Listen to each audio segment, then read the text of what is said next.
দশম শ্রেণীর শিক্ষার্থীবৃন্দ, বেঙ্গলি মাস্টার্স চ্যানেলে তোমাদের স্বাগত। তোমাদের ভূগোলের পঞ্চম অধ্যায় হলো ভারত। আজ আমি ভারতের অন্তর্গত ভারতের জলবায়ু থেকে গুরুত্বপূর্ণ 30টি অতি সংক্ষিপ্ত প্রশ্ন বা এসিকিউ নিয়ে আলোচনা করব। প্রশ্নগুলি শুধুমাত্র এমসিকিউর জন্য নয়, এসিকিউ, শূন্যস্থান পূরণ এবং সত্য মিথ্যার জন্য সমান গুরুত্বপূর্ণ। তাই তোমাদের বলবো সম্পূর্ণ ভিডিওটি দেখার জন্য। তোমরা যদি আমার দেওয়া ভিডিওটি সম্পূর্ণ দেখো তাহলে তোমরা নিশ্চিতভাবে তোমাদের টেস্ট এবং ফাইনাল পরীক্ষা দুটিতেই সমানভাবে উপকৃত হবে। চলো শুরু করা যাক। 1 নম্বর প্রশ্ন হলো, কোন শব্দ থেকে মৌসুমী শব্দের আবির্ভাব? মৌসুমী শব্দের উৎপত্তি হয়েছে আরবি শব্দ মৌসিম অথবা মালায়ালাম শব্দ মনসিন থেকে। 2 নম্বর প্রশ্ন হলো, মৌসুমী কথাটি সর্বপ্রথম ব্যবহার করেন কে? উত্তর হবে ব্রিটিশ বিজ্ঞানী এডমন্ড হ্যালি সর্বপ্রথম মৌসুমী কথাটি ব্যবহার করেন।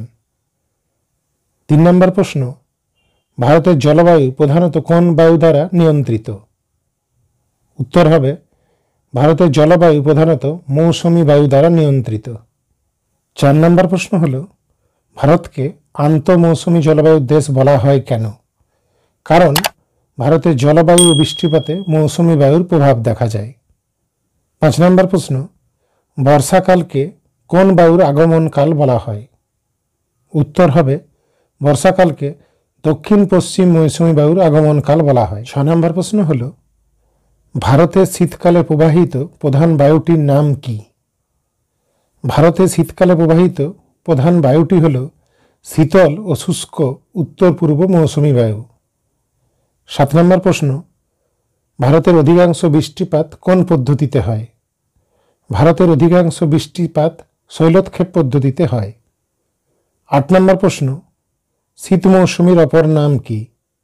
শীত মৌসুমীর অপর নাম উত্তর পূর্ব মৌসুমী বায়ু। 9 নম্বর প্রশ্ন, ভারতের সর্বাধিক বৃষ্টিপাতযুক্ত অঞ্চল কোনটি? উত্তর হবে ভারতের সর্বাধিক বৃষ্টিপাতযুক্ত অঞ্চল হল মৌসিনরাম, যা মেঘালয় রাজ্যে অবস্থিত। 10 নম্বর প্রশ্ন হল, ভারতের উষ্ণতম শুষ্ক অঞ্চল কোনটি? ভারতের উষ্ণতম শুষ্ক অঞ্চল হল রাজস্থানের জয়সলমীর। 11 নম্বর প্রশ্ন হল, ভারতের একটি বৃষ্টিচ্ছায় অঞ্চলের নাম লেখো।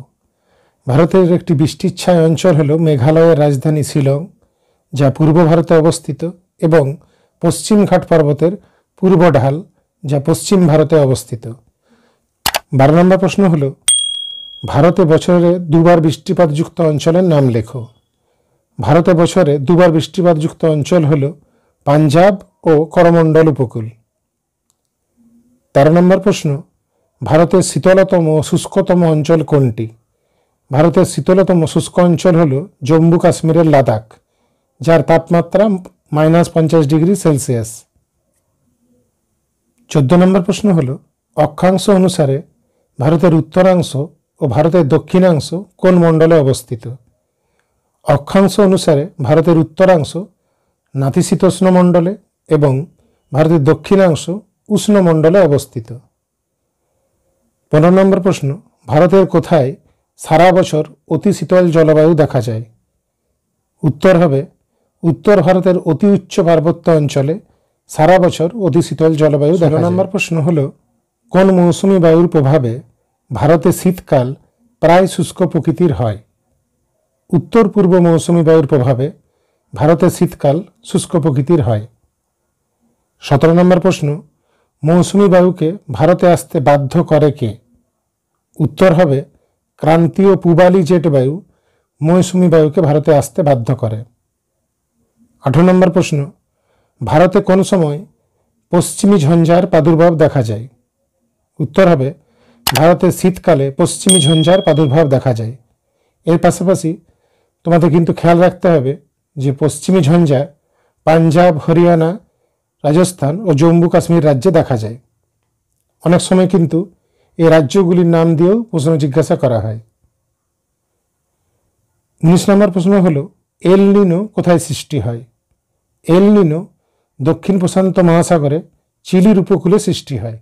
20 নম্বর প্রশ্ন হলো কত বছর অন্তর এল নিনোর আগমন ঘটে?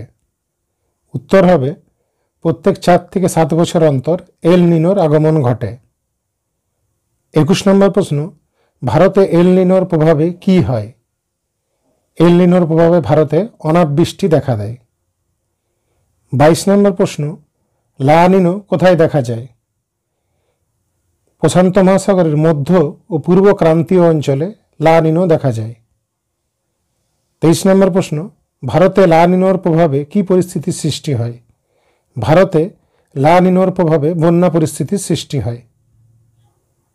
24 নম্বর প্রশ্ন বর্তমানে ভারত তথা বিশ্বের আবহাওয়াকে নিয়ন্ত্রণ করে কে? বর্তমানে ভারত তথা বিশ্বের আবহাওয়াকে নিয়ন্ত্রণ করে প্রশান্ত মহাসাগরে সৃষ্টি হওয়া এল নিনো এবং লা নিনো। 25 নম্বর প্রশ্ন মৌসুমী বিস্ফোরণ কি? প্রবল বর্ষণের মাধ্যমে আকস্মিকভাবে ভারতে যে বর্ষাকালের সূচনা হয় তাকে মৌসুমী বিস্ফোরণ বলে। 26 নম্বর প্রশ্ন মৌসুমী বিস্ফোরণ প্রথম কোথায় দেখা যায়? প্রশ্নটি কিন্তু খুব গুরুত্বপূর্ণ।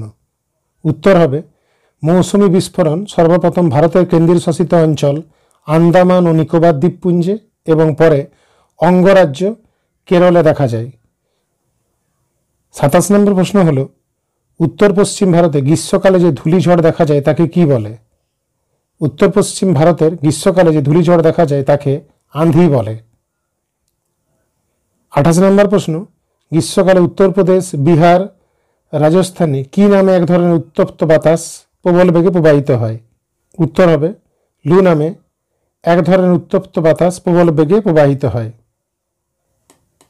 29 নম্বর প্রশ্ন রয়েছে গ্রীষ্মকালে স্থানীয় নিম্নচাপের প্রভাবে ঝড় বজ্র বিদ্যুৎ সহ বৃষ্টি অসমে কি নামে পরিচিত? উত্তর হলো অসমে বরদই ছিলা নামে পরিচিত।